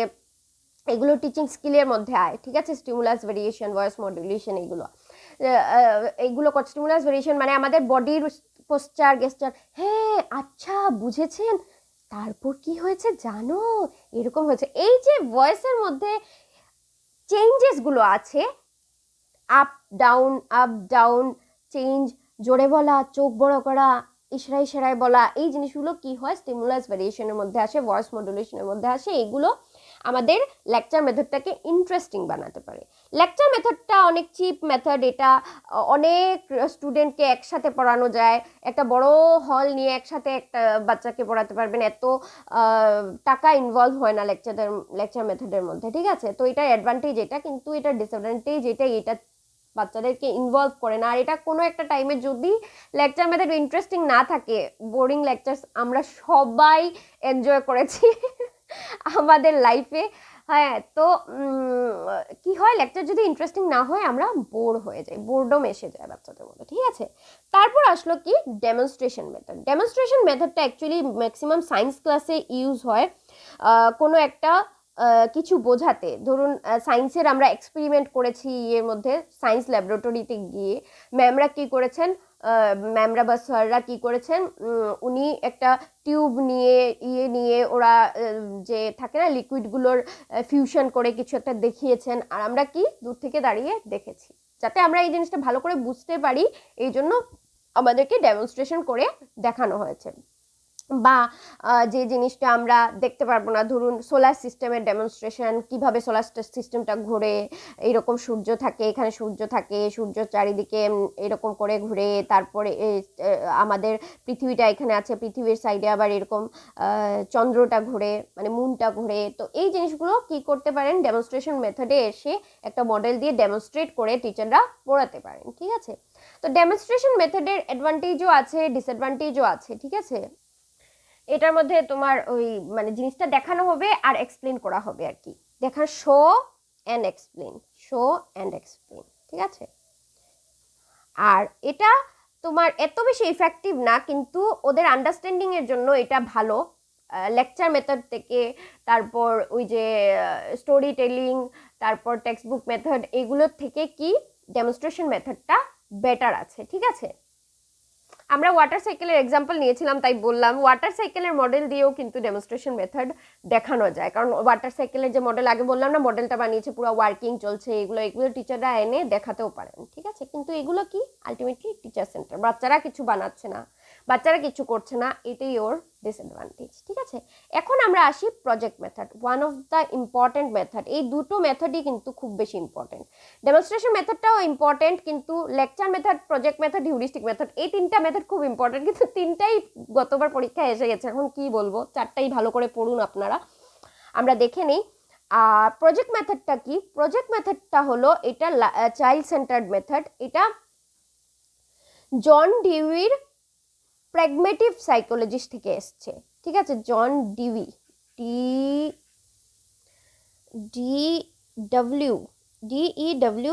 DEWEY, ঠিক আছে। জন ডিউইর প্র্যাগমেটিভ এডুকেশনাল সাইকোলজির যে আউটকাম ছিল আর কি, যেটা রেজাল্ট এসছে, ওইটার থেকে এই প্রজেক্ট মেথডটা ডেভেলপ হয়েছে, ঠিক আছে। কি থেকে, প্র্যাগমেটিভ এডুকেশনাল, আমি বলছি প্র্যাগমেটিভ কি, ভয় পাবেন না আপনারা, প্র্যাগমেটিভ এডুকেশনাল সাইকোলজি, ঠিক আছে। যে রেজাল্টটা এসছে ওনার এই প্র্যাগমেটিভ এডুকেশনাল সাইকোলজিস্ট থেকে রেজাল্ট বা আউটকাম এসছে, ওইটার থেকেই কিন্তু এই প্রজেক্ট মেথডের কি হয়েছে, ওই রেজাল্টটাই এই রেজাল্টটাই হলো আমরা এই প্রজেক্ট মেথডটা, ঠিক আছে। তো জন ডিউই কি করেছিলেন, উনি প্র্যাগমেটিভ ভিউ নিয়ে উনি কাজ করেছিলেন। প্র্যাগমেটিভ মানে কি, যেগুলো প্র্যাকটিক্যাল থাকে, প্র্যাকটিক্যাল জিনিসের মধ্যে যারা বিশ্বাস করে সেগুলো হলো প্র্যাগমেটিজম। প্র্যাগমেটিভ এডুকেশনাল সাইকোলজি মানে হলো যেগুলো প্র্যাকটিক্যাল জিনিস নিয়ে যে জিনিসগুলো ডিল করে ওইগুলো হলো প্র্যাগমেটিভ এডুকেশনাল সাইকোলজি। তো যেহেতু এটার থেকে ডিরাইভ হয়েছে এই প্রজেক্ট মেথড, তো প্র্যাকটিক্যালিটিতে তো থাকবেই, মানে প্র্যাকটিক্যাল আমাদের জীবনের সাথে রিলেটেড থাকবেই, যাতে আমার জীবনের প্র্যাকটিক্যাল কাজে এই মেথডটা আসে, এইভাবে এই মেথডটা ডেভেলপ করা। জন ডিউইর ভিউ থেকে এটা আসছে, কিন্তু জন ডিউই কিন্তু এই মেথডটা বানাননি। মেথডটা বানিয়েছেন WH কিলপ্যাট্রিক। কে বানিয়েছেন? WH কিলপ্যাট্রিক, ঠিক আছে। WH কিলপ্যাট্রিক বানিয়েছেন। এটা হলো কি চাইল্ড সেন্টার্ড মেথড, কি চাইল্ড সেন্টার্ড মেথড, ঠিক আছে। তারপর এটা কি করে, এটা সাপোর্ট করে লার্নিং বাই ডুইং, মানে নিজে কাজ করে করে শিখতে হবে। যেটা কে সাপোর্ট করেছিলেন? পিয়াজে সাপোর্ট করেছিলেন। পিয়াজে কি বলেছিলেন? আমরা পিয়াজের থিওরি পড়তে সময় পড়লাম না, যে পিয়াজে কি বলেছেন, বাচ্চারা কি একটা লিটল সায়েন্টিস্ট, নন্হা বৈজ্ঞানিক বা বাচ্চা বৈজ্ঞানিক, যারা কি করতে পারে, নিজের জ্ঞানটা ওরা নিজেই বানাতে পারে, খুঁজে খুঁজে বানিয়ে বানিয়ে কাজ করে, প্লে করে, খেলা করে, সবকিছু করে ওরা কি করতে পারে, নিজের জ্ঞানটাকে ওরা ডেভেলপ করতে পারে। তো এই প্রজেক্ট মেথডটা কি করছে, সাপোর্ট করছে লার্নিং বাই ডুইং, মানে করে করে কাজ করে করে শেখাটাকে, ঠিক আছে। খেলা হতে পারে, কাজ হতে পারে। এই প্রজেক্ট মেথডটার মধ্যে না সব সময় গ্রুপ ওয়ার্ককে দেওয়া হয় আর কি, ইম্পর্টেন্স দেওয়া হয়। Group work, always group work, ঠিক আছে, অলওয়েজ গ্রুপ ওয়ার্ক। হ্যাঁ, সিঙ্গেল একজন মানুষ প্রজেক্ট ওয়ার্ক করতে পারে, কিন্তু as a teaching method project work করতে হলে কি করতে হবে, আমাদের ম্যাক্সিমাম গ্রুপে দেওয়া হবে। কিন্তু আমাদেরকে যখন আমরা পড়েছি, আমাদেরকে গ্রুপ প্রজেক্ট ওয়ার্ক বহুত কম দেওয়া হতো। যখন আমরা বড় হয়ে গেছিলাম তখন আমাদেরকে দেওয়া হতো, কিন্তু ছোট থাকতে আমাদেরকে কি দেওয়া হতো, সিঙ্গেল দেওয়া হতো, ঠিক না নাকি? তো এখানে কি বলছে, এই প্রজেক্ট মেথডের মধ্যে অলওয়েজ গ্রুপ ওয়ার্কের কথা বলা হয়েছে, সব সময় গ্রুপ ওয়ার্ক। আর এই প্রজেক্ট যেটা বানাবে, ওরা এমনভাবে এই প্রজেক্টটা বানাতে হবে যাতে এটা সোসাইটি, এই যে প্র্যাকটিক্যালিটির কথা, ঠিক আছে, সোসাইটির কাজে, আমাদের সমাজের কাজে যাতে লাগে, এই জিনিসটা আমাদের খেয়াল রাখতে হবে। মানে should always be helpful to the, মানে should be helpful to the society. যে কোনো কিছু, ধরুন একটা ডাস্টবিন বানাচ্ছে, একটা এক্সাম্পল বলছি, ধরুন একটা ডাস্টবিনই বানাচ্ছে, ওইটা যাতে, মানে ডাস্টবিনটা কি আমাদের সোসাইটির কাজে লাগবে, তো এই জন্য এমনভাবে একটা জিনিস বানাতে হবে যাতে আমাদের সোসাইটির, আমাদের সমাজের কাজে লাগে। তো এটা কি প্র্যাগমেটিজম বা প্র্যাকটিক্যালিটি বেসড, কোয়েশ্চেনে আসে কিন্তু, গতবার এসছে যে আমাদের প্রজেক্ট মেথডটা কি ভিউয়ের উপরে, কিসের উপরে ডিপেন্ড করে বানানো হয়েছে, সেটা হলো প্র্যাগমেটিজম ভিউ থেকে, ঠিক আছে, প্র্যাগমেটিজম বা practicality based, practicality double L না L হবে, double L না L, I'm not sure, practicality based, ঠিক আছে। আর এটা না প্রগ্রেসিভ এডুকেশন মানে কি, বাচ্চা এমনভাবে পড়বে যাতে ওর মানে সব সময় ডেভেলপমেন্ট হতেই থাকে, মানে অ্যাডভান্স এতটুকু। কোনো জায়গায় যে বলে না, 3 इडियट्स বলেছিল যে आप लोग कोई इन्वेंशन की बात नहीं कर रहे हो, आप लोग बस कैसे मार्क्स लाना है वैसे बात कर रहे हो, ঠিক আছে না। তো এখানে কি বলছে, প্রগ্রেসিভ এডুকেশনের কথা বলছে। একটা জায়গায় একটা কারিকুলামের ভেতরে ওদেরকে বেঁধে রাখার কথা বলছে না, প্রগ্রেসিভ এডুকেশন, ওরা যাতে প্রগ্রেস করতে পারে, ওরা যাতে, ফোকাসটা গেছে গিয়ে, ওরা যাতে অ্যাডভান্স হতে পারে, এটার দিকে এটার ফোকাস দেওয়া হয়েছে, মানে প্রগ্রেসিভ, এটা লিখতে পারি সাপোর্টস প্রগ্রেসিভ এডুকেশন, ঠিক আছে। তো আমরা কি দেখলাম, প্রজেক্ট মেথড কি হয়েছে, জন ডিউইর যে প্র্যাগমেটিভ বা প্র্যাকটিক্যাল এডুকেশনাল সাইকোলজির আউটকামটা, রেজাল্টটা কি হয়েছে, এই আমাদের প্রজেক্ট মেথডটা হয়েছে, যেটা দিয়েছিলেন কে WH কিলপ্যাট্রিক, যেটা চাইল্ড সেন্টার ছিল, লার্নিং বাই ডুইং মানে কাজ করে শেখার কথা দিয়েছেন, যেটা পিয়াজেও সাপোর্ট করেছিলেন। অলওয়েজ গ্রুপ ওয়ার্কের কথা বলা হয়েছে এখানে, আর যেটা আমাদের সোসাইটিতে যে জিনিসটা বানাবে এটা যাতে আমাদের সোসাইটিতে কাজ লাগে, আর এটা কি করেছে, প্রগ্রেসিভ এডুকেশনটাকে সাপোর্ট করেছে। তারপর আমরা দেখি হিউরিস্টিক মেথড। আই হোপ আপনারা বুঝে গেছেন প্রজেক্ট মেথড, আর যদি কোনো কনফিউশন থাকে আপনারা আমাকে জিজ্ঞেস করতে পারেন, কমেন্ট করে জিজ্ঞেস করতে পারেন, ঠিক আছে। তো হিউরিস্টিক মেথডটা না একটু মানে কি বলবো, একটু সাইন্টিফিক ধরতে পারেন, এই মেথডটা একটু সাইন্টিফিক কাইন্ড অফ আর কি। কেন, হিউরিস্টিক মেথডের মধ্যে না এটাও চাইল্ড সেন্টার, আর এটাকে কে দিয়েছেন, H.E. আর্মস্ট্রং। কে দিয়েছেন, H.E. হিউরিস্টিক আর মনে রাখবেন, ঠিক আছে, H.E. হি আর্মস্ট্রংও মনে রাখতে পারেন, Armstrong, H.E. Armstrong. H.E. Armstrong কি দিয়েছেন, এই হিউরিস্টিক মেথডটা দিয়েছেন। এটাও কি ছিল, চাইল্ড সেন্টার ছিল। এটাও কি ছিল, তো মানে ছিল কি, আছে, এটাও কি লার্নিং বাই ডুইং মানে কাজ করে শেখার কথা, এটাও সাপোর্ট করছে। যত চাইল্ড সেন্টার মেথড থাকবে না, এগুলো ম্যাক্সিমামই লার্নিং বাই ডুইং, কারণ বাচ্চাদেরকে ইনভলভ করছে মানেই তো বাচ্চা কিছু করবে দেখেই, ওর যদি কিছু করার নাই থাকে তাহলে তো এটা টিচার সেন্টার হয়ে যাবে। ও করছে দেখে এটা চাইল্ড সেন্টার্ড হয়েছে, আর এটার মধ্যে লার্নিং বাই ডুইংকে একটু হলেও সাপোর্ট থাকবে, ঠিক আছে। তারপর আসছে হলো যে স্টেপস কয়েকটা ইনভলভ হয় কিসের মধ্যে, আমাদের হিউরিস্টিক মেথডে পড়তে গেলে কি হয়, কয়েকটা স্টেপস ফলো করতে হয়। কি স্টেপ, একটা হলো প্রবলেম পোজিং। সবচেয়ে প্রথম স্টেপ হলো প্রবলেম পোজিং, মানে ধরুন একটা প্রবলেম পেলাম বা বাচ্চাদেরকে দিলাম বা বাচ্চারা পেলো, হ্যাঁ, সেটার কথা বলা হয়েছে এখানে। প্রবলেম বলতে এখানে বলা হয়েছে, ধরুন কি বলবো, একটা বাচ্চাদেরকে এমন একটা এটা বলা হয়েছে না, এটা একটু ইমাজিনারি মেথড, এটা প্র্যাকটিক্যালি এটা এত বেশি ইউজ হয় না বাচ্চাদের জন্য, এটা একটা ইমাজিনারি, এটাও বলা হয়েছে এটা একটা ডিসঅ্যাডভান্টেজের মধ্যে আসে, এটা কি ইমাজিনারি মেথড। কেন, বাচ্চাদেরকে ম্যাক্সিমাম টাইমে এই প্রবলেমগুলো কি হয়, বাচ্চাদেরকে বলা হয় আচ্ছা ধরো তো তুমি যদি আজকে স্কুলে আসতে সময় হঠাৎ করে তোমার সাইকেলের পাংচার হয়ে গেল, কোনো সাইডে কোনো পাংচার ঠিক করার কোনো মেকানিক নেই, কিছু নেই, তুমি কি করবে, ঠিক আছে। বাচ্চা প্রবলেম পেয়ে গেল। তারপর আসলো হাইপোথেসিস।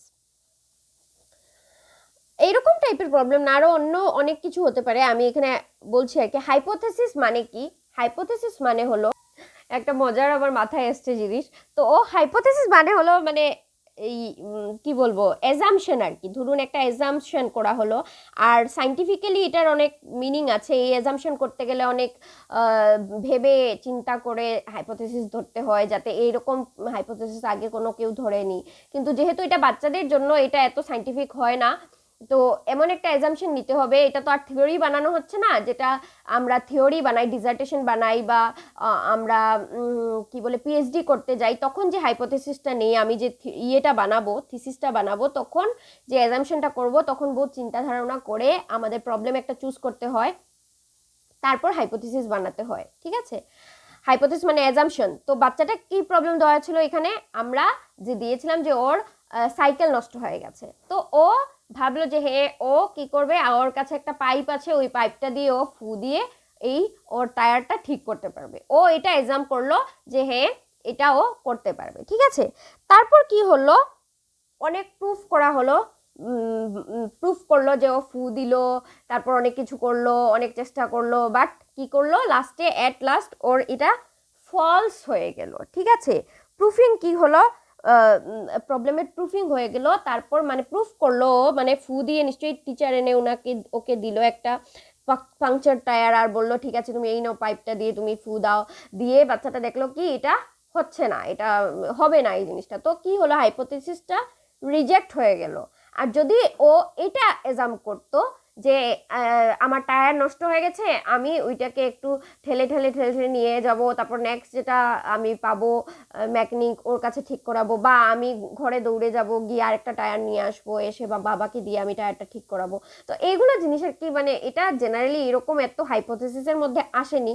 হাইপোথেসিস মানুষ এরকম ধরতে পারে যে আজকে বৃষ্টি হবে, আজকে বৃষ্টি হবে না, আজকে বৃষ্টি হতেও পারে, যদি আজকে মেঘ হয় তাহলে বৃষ্টি হবে, আকাশে যদি মেঘ থাকে তাহলে বৃষ্টি হবে, এরকম ধরনের জিনিস কি করতে পারি আমরা, এজিউম করতে পারি। আমরা করি না নাকি অনেক কিছু এজাম্পশন, ইস আজকে সকালটা দেখে লাগছে আজকে বৃষ্টি হবে, যদি বৃষ্টি হয় তাহলে তো আমার এজাম্পশনটা কারেক্ট হয়ে গেল আর আমার প্রুফিং হয়ে গেল।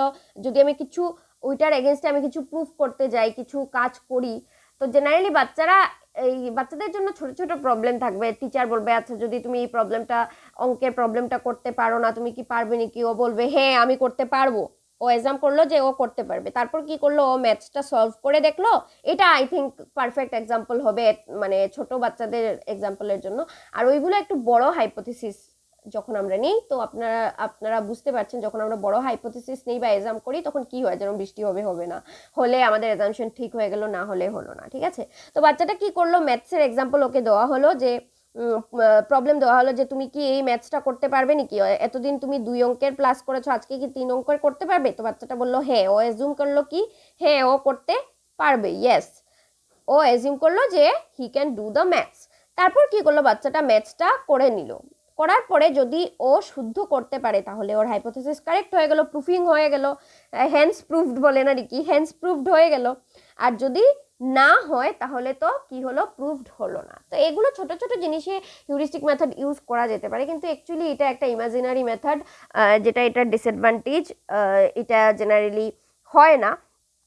আর এই মেথডটাকে না থিঙ্কিং অ্যান্ড রিজনিং এই মেথডের দরকার হয়, মানে চিন্তার দরকার। এই মেথডটা চিন্তা ছাড়া, একটু বড় বাচ্চা ছাড়া এই মেথডটা আমরা অ্যাপ্লাই করতে পারবো না। ক্লাস 8-এর বাচ্চা থেকে আমরা স্টার্ট করতে পারি, আর ছোট ছোট বাচ্চাকে ইউজ করতে পারি, কিন্তু হিউরিস্টিক মেথডটা বড় বাচ্চাদের জন্য ঠিক আছে আর কি, বড় বাচ্চাদের জন্য একটু পারফেক্ট হিউরিস্টিক মেথডটা। যদি কোয়েশ্চেন আসে যে আপনি ক্লাসে পড়াতে গিয়ে একটা বাচ্চাকে প্রজেক্ট মেথড ইউজ করবেন, হিউরিস্টিক মেথড ইউজ করবেন, লেকচার মেথড ইউজ করবেন না ডেমনস্ট্রেশন মেথড ইউজ করবেন, একটা ক্লাস 5-এর বাচ্চা বা ক্লাস 3 বাচ্চা, তখন আমরা বলবো কি লেকচার মেথড বা প্রজেক্ট মেথড ইউজ করব। হিউরিস্টিক মেথডটা এত ছোট্ট বাচ্চার জন্য কি হবে, ইফেক্টিভ হবে না, ঠিক আছে।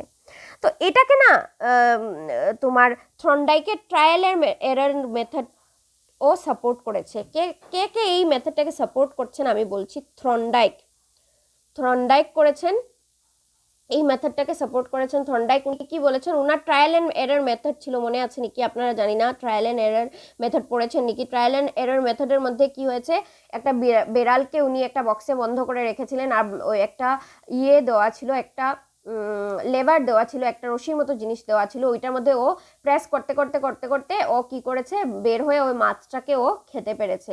আর যত সময় গেছে ওর বের হতে টাইমটা অনেক কম হয়ে গেছে, কারণ ও শিখে গেছে। ট্রায়াল অ্যান্ড এরর মানে চেষ্টা করে করে করে করে ভুল করেছে, শুদ্ধ করেছে, ভুল করেছে, শুদ্ধ করেছে, তারপর ও পুরো শিখেই গেছে, তারপর ওকে ঢোকাতেই ও বের হয়ে এসে গেছে। তো থর্নডাইক কি বলেছেন, উনি বলেছেন হিউরিস্টিক মেথডের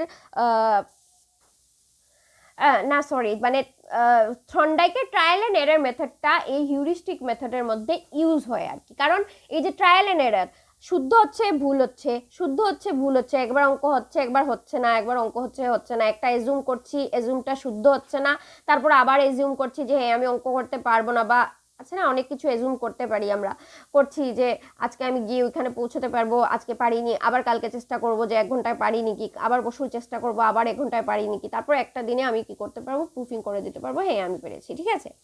তো এই থর্নডাইকের ট্রায়াল অ্যান্ড এরর মেথডটা এইখানে ইউজ হয়। যেরকম ওই বিড়ালটা প্রথমে ঢুকেছে, তারপর লেবার প্রেস করেছে, করতে করতে করতে করতে করতে করতে হয়নি, তারপর ও অনেকক্ষণ হওয়ার পরে হঠাৎ করে লেগে ও বের হয়ে এসে গেছে, এসে মাছ খেয়েছে, তারপর আবার ঢুকেছে, এখন ওর এই যে র্যান্ডাম অ্যাক্টিভিটিস করেছে, ওর হাত পা নাড়িয়েছে, ওর কি হয়েছে এখন কম টাইম লেগেছে, ওর যত টাইম গেছে তারপর একটা টাইম এসছে যখন ও বক্সটাতে ঢোকার সাথে সাথেই ও বের হয়ে এসে গেছে, ঠিক আছে। তো এই ট্রায়াল অ্যান্ড এরর মেথড কি হয়েছে, ইউজ করা হয়েছে এই আমাদের হিউরিস্টিক মেথডের মধ্যে। একটু কঠিন লাগবে এই মেথডটা, প্রথমেই আমি বলেছি এই মেথডটা একটু কঠিন, আপনারা মনে রেখে দেবেন। আমি লাস্টে যখন সামারাইজেশন করব তখন কিছু কিছু জিনিস আছে বলে দেবো ইম্পর্টেন্ট, এগুলো আপনারা মাথায় রাখবেন, ঠিক আছে। তারপর কি এগুলোর মধ্যে লজিক্যাল ইমাজিনেটিভ, বললাম যে লজিক্যাল মানে বড়োভাবে লজিক অ্যাপ্লাই করে, লজিক্যাল আর ইমাজিনেটিভ মানে ইমাজিনেশন, এটা করলে শুদ্ধ হতে পারে, এটা করলে শুদ্ধ হতে পারে, ওইটা করলে শুদ্ধ হতে, ইমাজিনেটিভ কি হয়, থিঙ্কিং ইউজ হয়, থিঙ্কিং ইউজ হয়, এটা ইউজ হয়, ট্রায়াল অ্যান্ড এরার ইউজ হয়, থিঙ্কিং ইউজ হয়, লজিক্যাল অ্যান্ড ইমাজিনেটিভ থিঙ্কিং, ঠিক আছে।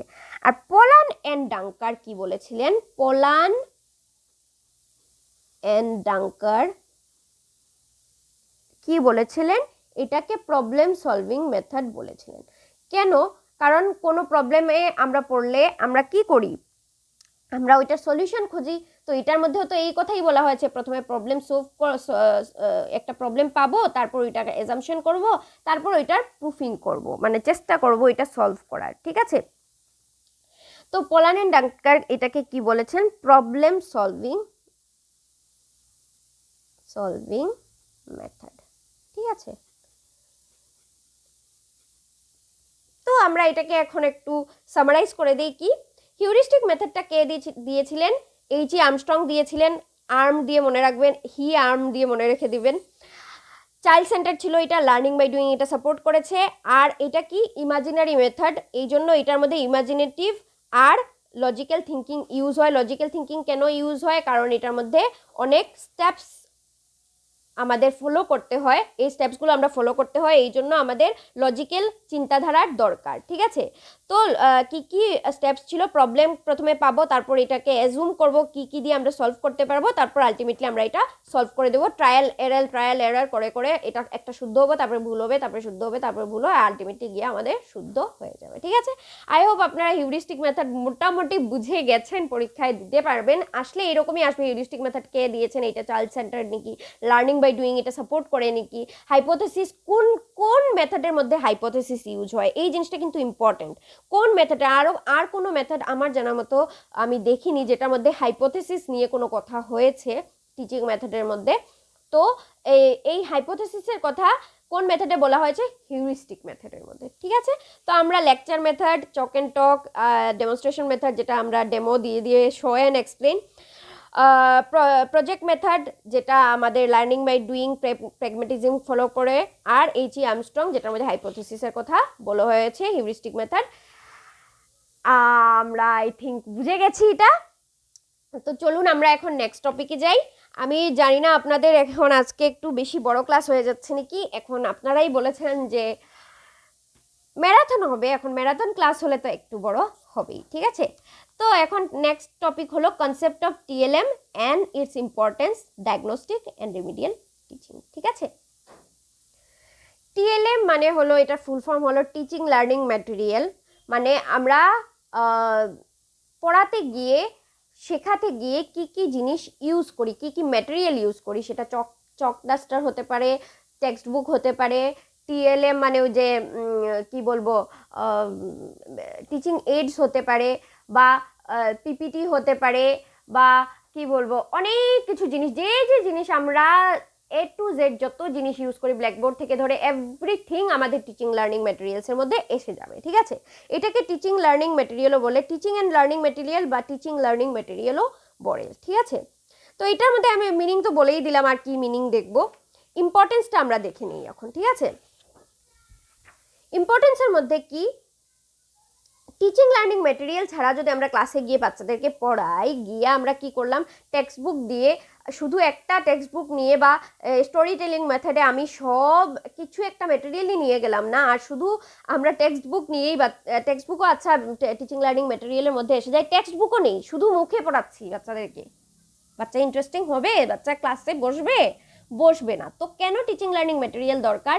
বাচ্চাদেরকে মোটিভেট করার জন্য, ইন্টারেস্টিং ওদের স্টিমুলি দিয়ে, ওদেরকে সুন্দর সুন্দর জিনিস দেখিয়ে, যাতে ওরা শিখতে ইন্টারেস্ট পেয়ে যায়। যেমন আমরা ইউটিউবে কোনো কিছু দেখলে হঠাৎ করে একটা ইন্টারেস্টিং জিনিস দেখি যদি, যেটা আমাদের পুরো অ্যাটেনশনটা নিয়ে যায়, অ্যাট্রাক্ট করে দেয়, তো আমাদের কি হয়, আমরা নিজে গিয়ে ওই ভিডিওটাতে ক্লিক করি আর ভিডিওটা দেখি, ঠিক না নাকি?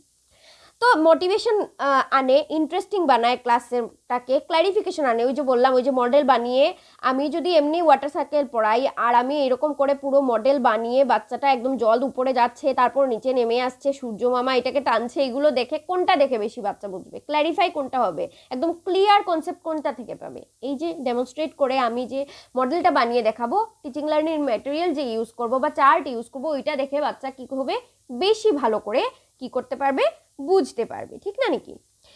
Increase the vocabulary. আমরা যখন টিচিং লার্নিং ম্যাটেরিয়াল ইউজ করি তো আমরা কি ওইটার সাথে আমরা লিখে রাখি, যেমন ক্লাউডস, নাম লিখলাম ক্লাউডস বা ইভাপোরেশন, ঠিক আছে।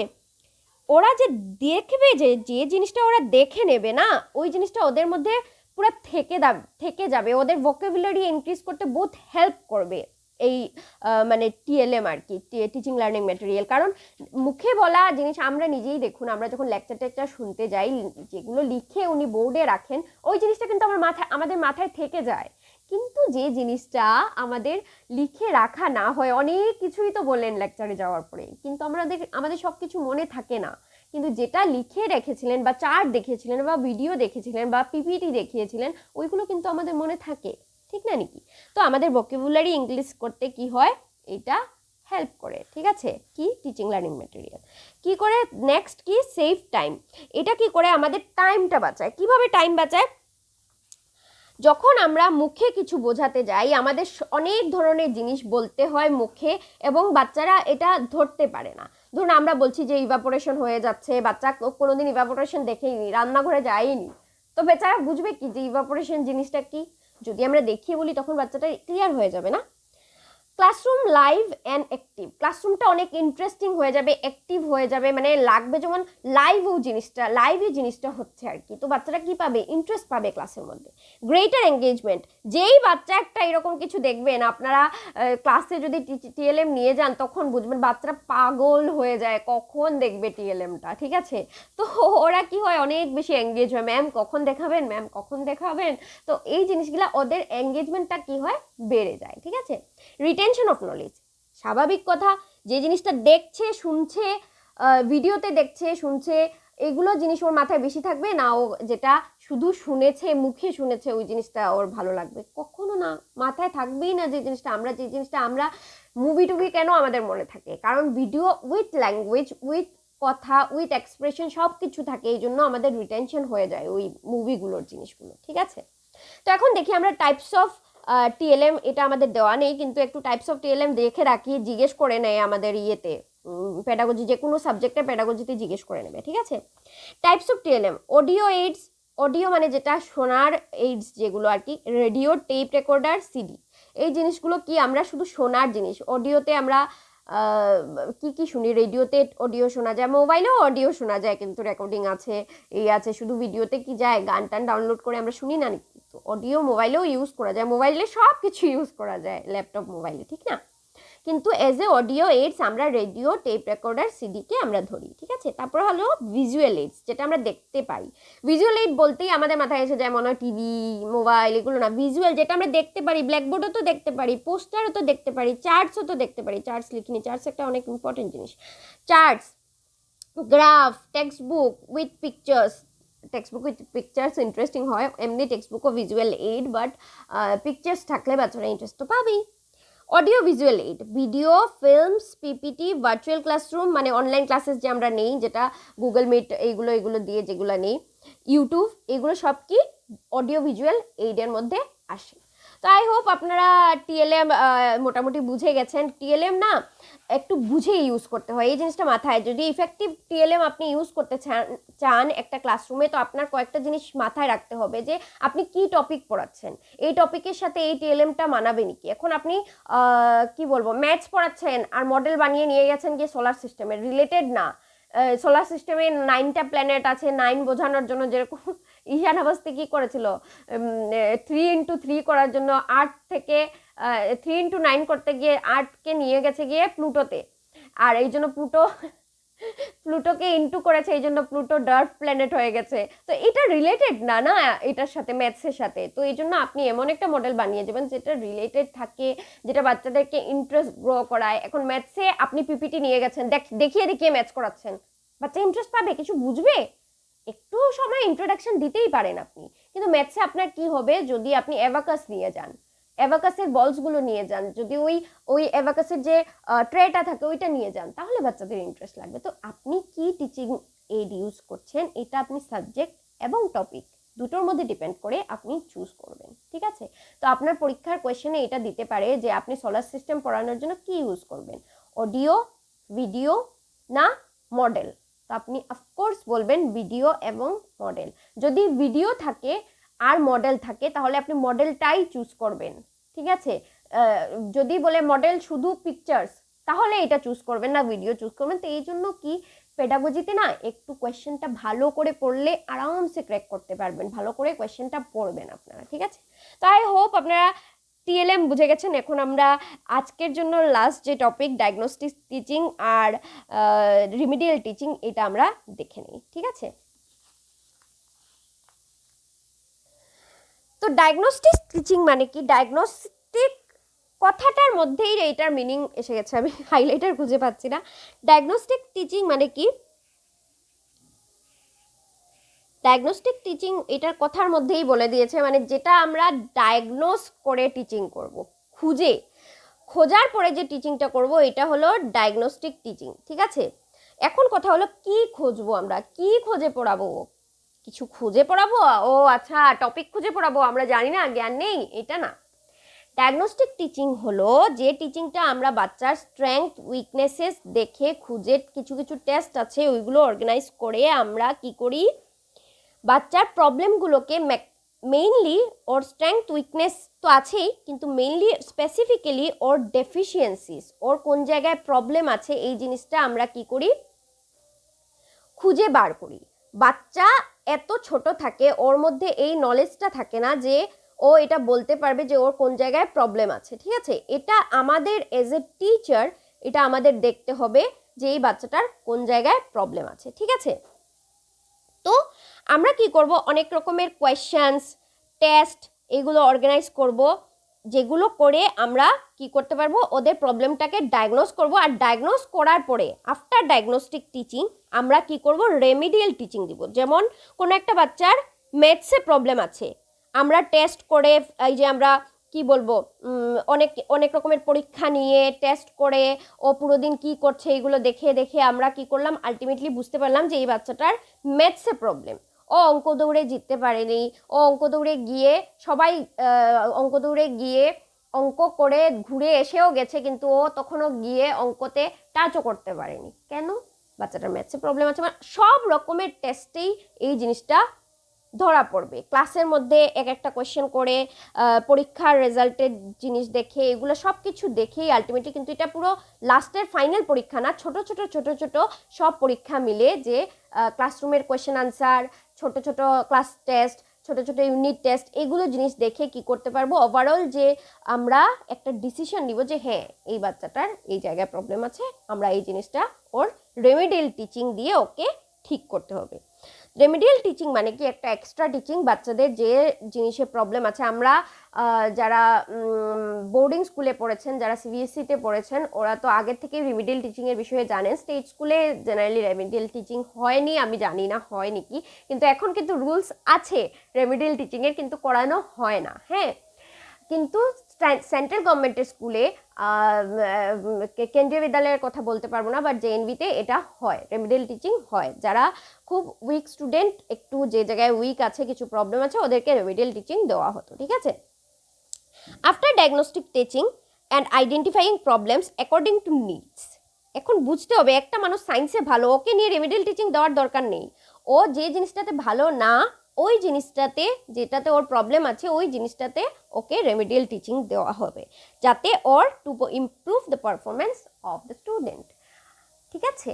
তো ওই একটাই কথা, ওর মানে বাচ্চাটার প্রবলেমটা আমরা ডায়াগনোস করব আর ওকে রেমিডিয়াল টিচিং দেবো, ওই শেষ, আর কোনো এক্সট্রা কথা নেই। এগুলোর মধ্যে অনেক টেস্টের কথা আছে, এগুলো মানে ডিটেলে পড়তে গেলে আর হয়েছে, নলেজটা নিয়ে রাখেন। মোটামুটি এটাই বলে রাখলাম যে কোশ্চেন টেস্ট, তারপর বাচ্চার বিষয়ে ডিটেইলে ওরা লিখবে যে বাচ্চাকে কোন সময় আসছে, কি করছে না, এটাকে অ্যানাকডোটাল রেকর্ড বলে, অ্যানাকডোটাল না অ্যানাকডোটাল, হ্যাঁ অ্যানাকডোটাল কি বলে, অ্যাসেসমেন্টও বলে, বা অ্যানাকডোটাল টেস্টও বলে, অ্যানাকডোটাল এভিডেন্সও বলে, যেটার মধ্যে মানে অ্যানাকডোটাল, আমি লিখে দিচ্ছি, অ্যানাকডোটাল, ANACDOTAL, অ্যানাকডোটাল এভিডেন্স বা টেস্ট বা অ্যাসেসমেন্ট, ঠিক আছে। এই জিনিসটা কি হয়, এটার মধ্যে ডিটেইল একটা স্টোরি লেখা হয়, কি হয়েছে, একটা বাচ্চা যদি কোনোদিন পড়ে যায় ওই কিভাবে পড়লো, বা ওর ইম্পর্টেন্ট জিনিস, ও এসছিল দৌড়তে গেছে, অঙ্ক দৌড়ে গেছে, অঙ্ক দৌড়ে যাওয়ার পরে ও প্রথমে গেছে, তারপরে গিয়ে ওইদিকে দেখেছে, তারপরে কলমটা হাতে নিয়েছে, চেষ্টা করেছে, তারপর অনেক চেষ্টা করার পরে বাচ্চাটা 2 মিনিট পরে ও লিখে নেয়। মানে একদম ডিটেইল সামারি, যেমন কোনো একটা ঘটনা হলে আমরা বান্ধবীকে বলি, জানিস আজকে কি হয়েছে, ওই অ্যানাকডোটাল টেস্টের মধ্যে এই জিনিসটাই লেখা থাকে ইন সামারি ওয়েতে আর কি, সামারি ভাবে একটা জিনিসে কি হয়েছে কি না, কিন্তু মোটামুটি ডিটেইলে লেখা থাকে, ঠিক আছে। তো এইরকম অনেক জিনিস লেখা থাকে যেটা থেকে বাচ্চার ডায়াগনোসিস করা হয়, তারপর ওকে কি করা হয়, রেমিডিয়াল টিচিং দেওয়া হয়। আই হোপ আপনারা মানে অর্গানাইজিং টিচিংটা মোটামুটি বুঝে গেছেন। আমরা নেক্সট ক্লাসে ক্লাসরুম ম্যানেজমেন্ট, আমি চেষ্টা করব ক্লাসরুম ম্যানেজমেন্টের সাথে এক ক্লাসেই শেষ করে দেওয়ার, যদি পারি তাহলে তো হয়ে যাবে, আই হোপ হয়ে যাবে। তো আপনাদের মোটামুটি পেডাগজি সেকশন আপনারা বলেছিলেন পুরো করিয়ে দিব, তো আমি আই হোপ শেষ করে দেব। আপনারা পড়ুন, আর যদি এখনও ভিডিওটা লাইক শেয়ার না করে থাকেন তাহলে করে দেবেন, চ্যানেলটা সাবস্ক্রাইব করবেন, যাতে এরকম ভিডিও বানাতে আমি আরও বেশি মোটিভেট হই, ঠিক আছে। So thank you so much for watching. Like share subscribe নিশ্চয়ই করবেন। ধন্যবাদ, নমস্কার।